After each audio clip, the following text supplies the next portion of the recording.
Sadako by Eleanor Kaur and Ed Young. To the children of Hiroshima.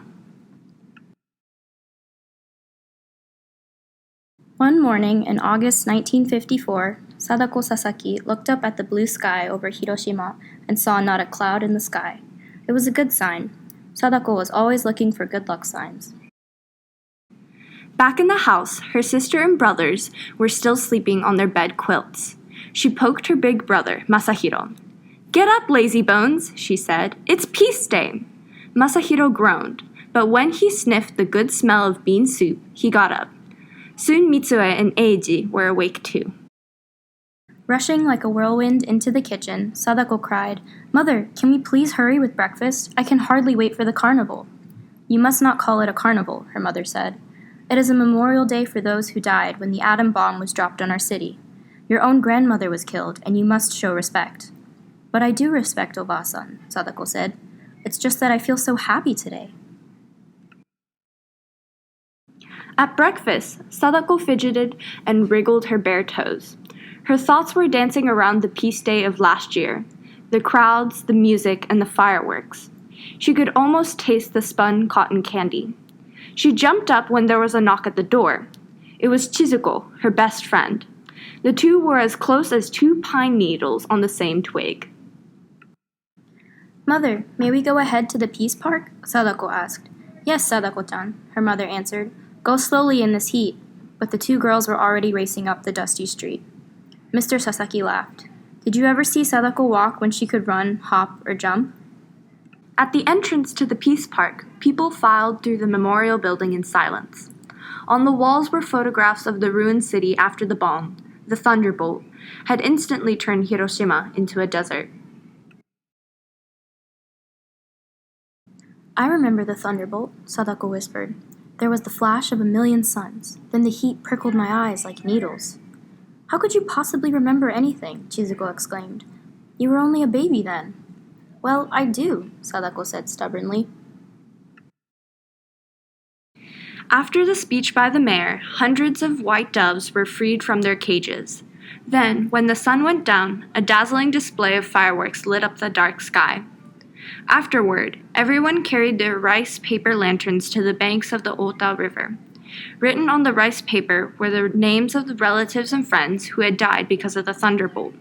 Sadako had written Oba-san's name on hers. Candles were lit inside the lanterns.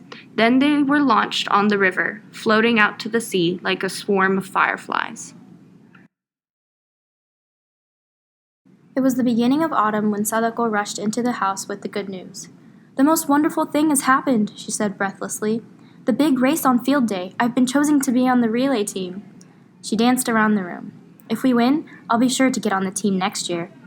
That was what Sadako wanted more than anything else.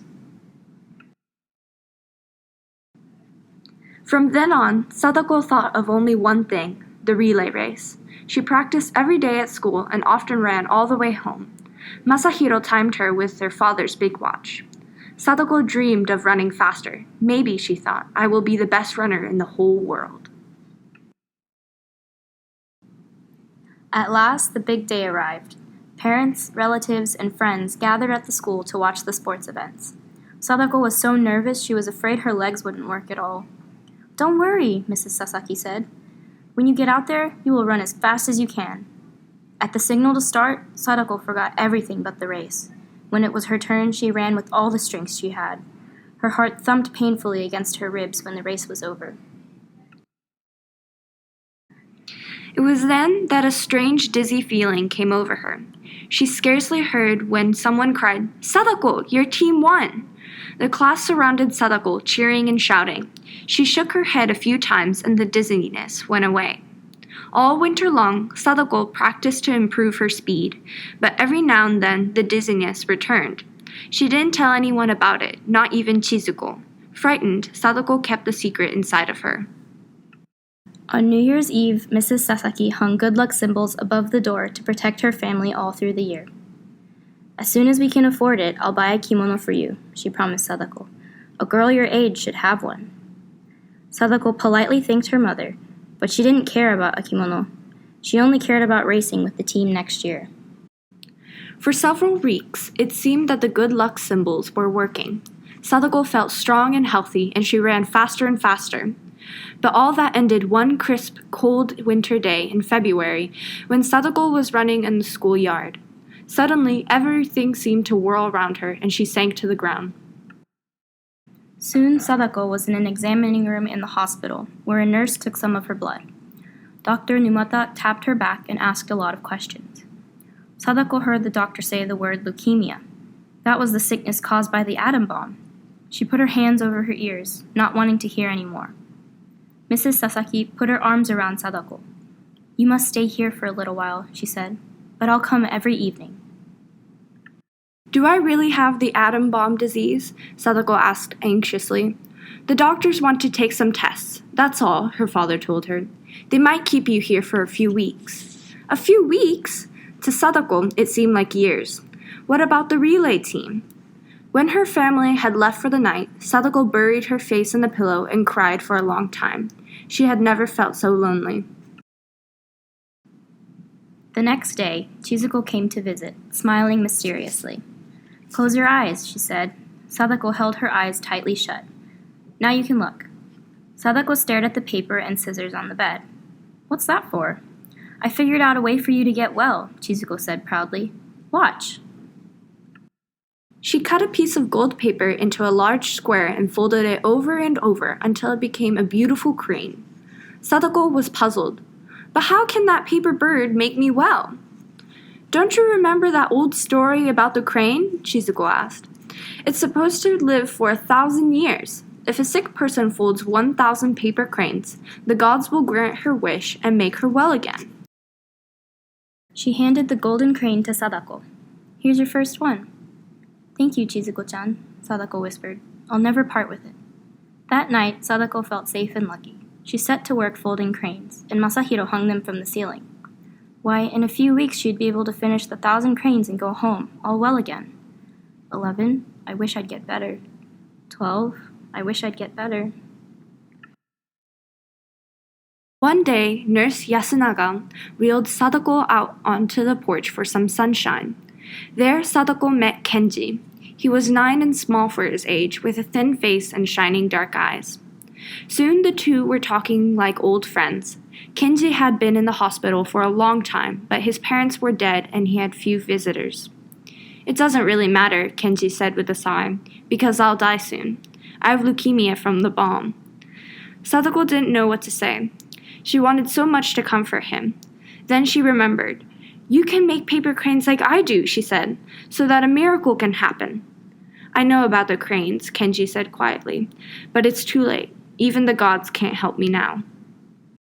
That night, Sadako folded a big crane out of her prettiest paper and sent it across the hall to Kenji's room. Perhaps it would bring him luck. Then she made more birds for her own flock. 198, I wish I'd get better. 199, I wish I'd get better. One day, Kenji didn't appear on the porch, and Sadako knew that Kenji had died. Late that night, Sadako sat at the window, letting the tears come. After a while, she felt the nurse's gentle hand on her shoulder. "Do you think Kenji is out there, on Star Island?" Sadako asked. "Wherever he is, I'm sure he is happy now," the nurse replied.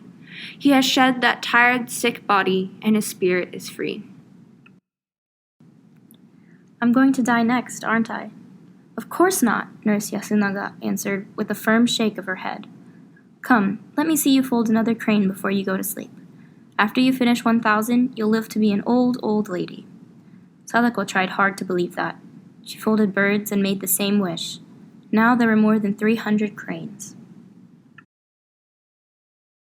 In July, it was warm and sunny, and Sadako seemed to be getting better.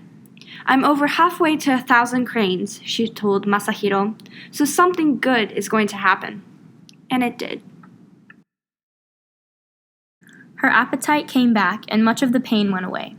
She was going to get to go home for Obon, the biggest holiday of the year. Obon was a special celebration for spirits of the dead who returned to visit their loved ones on Earth. Mrs. Sasaki and Mitsue had scrubbed and swept the house, and the air was filled with smells of delicious holiday food. Dishes of bean cakes and rice balls had been placed on the altar. After they had eaten, Eiji handed Sadako a big box tied with a red ribbon. Slowly, Sadako opened it. Inside was a silk kimono with cherry blossoms on it. Sadako felt hot tears blur her eyes. "Why did you do it?" she asked, stroking the soft silk cloth. "Silk costs so much money." Sadako-chan, her father said gently, your mother stayed up late last night to finish sewing it. Try it on for her. Mrs. Sasaki helped her put on the kimono and tie the sash. Everyone agreed that she looked like a princess. Sadako let out a happy sigh. Perhaps, just perhaps, she was home to stay. But by the end of the week, Sadako was weak again and had to return to the hospital. The class sent her a kokeshi doll to cheer her up. Sadako placed it on the bedside table next to the golden crane. For the next few days, Sadako drifted in and out of a strange kind of half-sleep. Her parents sat beside the bed. When I die, she said dreamily, will you put my favorite bean cakes on the altar for my spirit? And put a lantern on the Ota River for me on Peace Day? Mrs. Sasaki could not speak. She took her daughter's hand and held it tightly. Hush, Mr. Sasaki said. That will not happen for many, many more years. Don't give up now, Sadako-chan. You have to make only a few hundred more cranes. As Sadako grew weaker, she wondered, did it hurt to die, or was it like falling asleep? Would she live on a heavenly mountain or star? She fumbled with a piece of paper and clumsily folded one more bird. 644. Her mother came in and felt her forehead. She gently took the paper away. As Sadako closed her eyes, she heard her mother whisper, O flock of heavenly cranes, cover my child with your wings. When she opened her eyes again, Sadako saw her family there beside the bed. She looked around at their faces and smiled. She knew that she would always be a part of that warm, loving circle. Sadako looked up at the flock of paper cranes hanging from the ceiling. As she watched, a light autumn breeze made the birds rustle and sway. They seemed to be alive and flying out through the open window. Sadako sighed and closed her eyes. How beautiful and free they were. Sadako Sasaki died on October 25, 1955. Her friends and classmates worked together to fold 356 paper cranes so that she would be buried with 1,000. In a way, she got her wish. She will live on in the hearts of all the people who hear her story.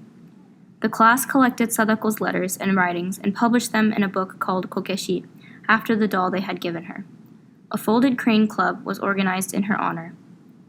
Sadako's friends began to dream of a monument to her and all the children who were killed by the bomb. Young people throughout the country helped collect money. They wrote letters and shared Sadako's story. Finally, in 1958, their dream came true. Now there is a statue of Sadako in Hiroshima Peace Park. She is standing on the mountain of paradise, holding a golden crane in outstretched hands. Every year, on Peace Day, children hang garlands of paper cranes under the statue. Their wish is engraved at its base. This is our cry. This is our prayer. Peace in the world.